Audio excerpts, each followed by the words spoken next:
Tayo na po tayo lahat para sa ating opening song na pangunahan ng ating kapatid na si Bro Salvi. Amen.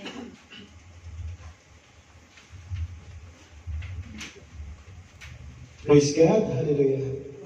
Salamat sa ating Panginoon at sa patuloy na buhay at paggabay sa atin sa kanyang dakilang pagmamahal. Again, this is love of months pa rin, ang pag-ibig pa rin ang topic natin sa buwang ito. Kaya ihanda natin ang ating puso ng may pagmamahal upang magpuri, magpasalamat sa ating Panginoon sa araw na ito. Awitan natin siya. Tara kapatid, God bless us all. And may the Holy Spirit guide us this day. Sabi niya nga po sa kanyang salita, sa 2 Corinthians chapter 3 verse 17, now the Lord is the Spirit, and where the Spirit of the Lord, there is freedom. Amen po? Amen. Amen. Tunay na there is freedom, love, joy, and peace sa piling, sa presensya ng ating Panginoon. Kaya awitan natin siya ng may pasasalamat. Amen. I come for you, Lord.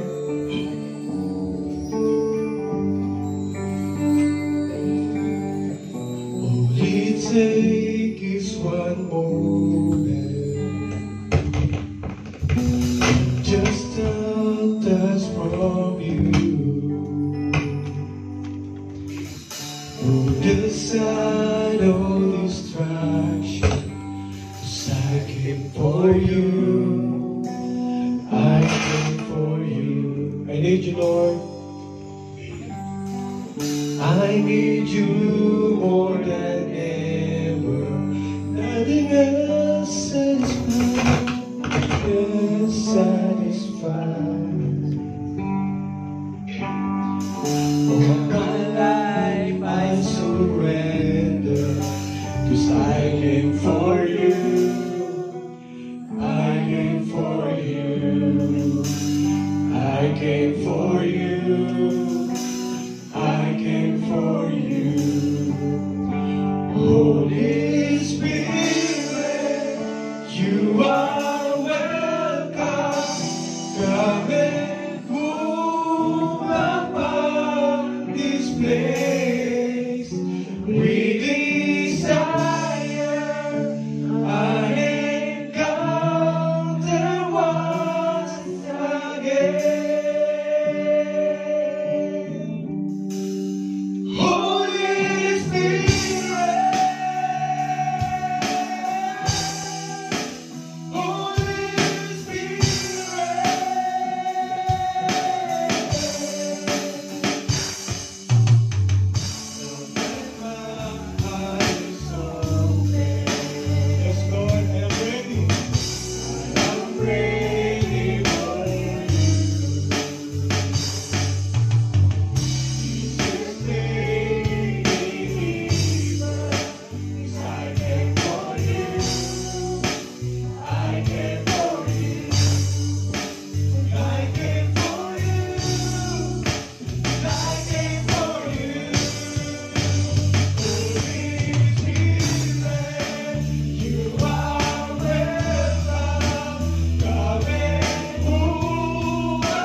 through your Son, Jesus Christ, Panginoon Lord.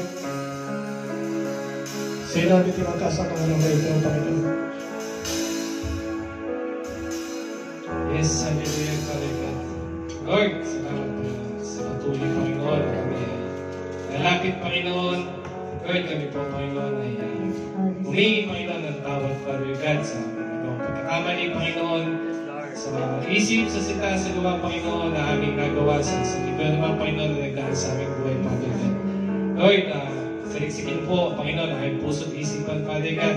Lord, linisin mo kami, Panginoon, sa aming mga nagawang pagkakamali, Panginoon, upang kami, Panginoon, ay malapit sa iyo na maayos na pamamaraan, Panginoon, upang kami, Panginoon, ay makita mo, Panginoon, ay pagbago, Panginoon, sa aming sarili at ang aming iyong kadakilaan, ang iyong pag-ibig, Panginoon, ang aming makita, Panginoon, sa aming buhay, Father God. Lord, sa araw nito, Father God, thank you, Father God, dahil ginulo namin, Panginoon, ang iyong kaharian kaysa sa lahat ng mga bagay, Panginoon, na pwede pa namin gawin sa aming sarili, Father God. Pero, Panginoon, kami po'y nandito, Panginoon, upang makarinig, Panginoon, ang iyong banal salita, Father God. Hallelujah, hallelujah, Father God. Lord, tinataas ko po, Panginoon, ang aming gawain sa umagang ito, Father God, sa magbahayag ng Bible exhortation, Panginoon, at si Father Sandy, Father God, at kayo din po sa maghahayag ng iyong banal na salita, Panginoon, Lord God, ang words na gagamitin mo sa araw nito, sa buhay ng aming Pastora Claudine, Father God. Lord, use them, Panginoon, Lord God, ang empty vessel, Father God. At Lord, ang salita mo, Panginoon, ang mamutawi sa kanilang mga labi. Itago mo sila, Panginoon, sa iyong likuran at ikaw po ang makita natin sa iyong kasalatong harapan, Father God. Lord, sa patuloy po, Panginoon, ang aming gawain, Panginoon, aming inaangkin na po, Panginoon, ang aming katagumpayan sa umaga nito, Panginoon. We declare the victory, Father God, sa gawain, Panginoon, sa araw nito at sa apat na sulok ng bahay na panambahan nito, Father God, ay winawagsi, Panginoon, namin at i-rebuke, Father God, anumang gawain ng kaaway, Father God. Hallelujah, hallelujah. Lord, ganun din po, Panginoon, sa mga bawat tao makakarinig nito, Father God, ay Lord, ay hindi maganda, Panginoon, na magiging epekto, Panginoon, sa kanila, ay gawin mo posible para sa kanila, Father God.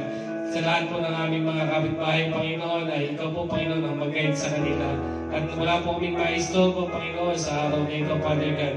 Lord, maraming salamat po. At sa patuloy na aming gawain, we will invite your Holy Spirit, Panginoon, na siyang mamalagi, Panginoon, na siyang sumako, Panginoon, sa umagang ito. Lord, maraming salamat, Panginoon, sa bawat buhay ng aming kapatiran na parating pa lang dito at dadalo at sa mga kapatiran na nandito sa umagang ito. Bless this night, Father God, and din po ang buong pamilya, Father God, sa Pilipinas. Maraming salamat po, Panginoon. Wala kaming may pagmamalaki sa aming buhay, Father God. At Lord, ngayon pa naman po, Panginoon, ay ibinibigin namin sa iyo ang mataas na papuri na may pasasalamat at pagsamba sa nag-iisang bugtong ng iyong anak na aming tagapagligtas na si Jesu Cristo. Lord, ito po ang aming panalangin sa pangalan ni Jesus. Amen.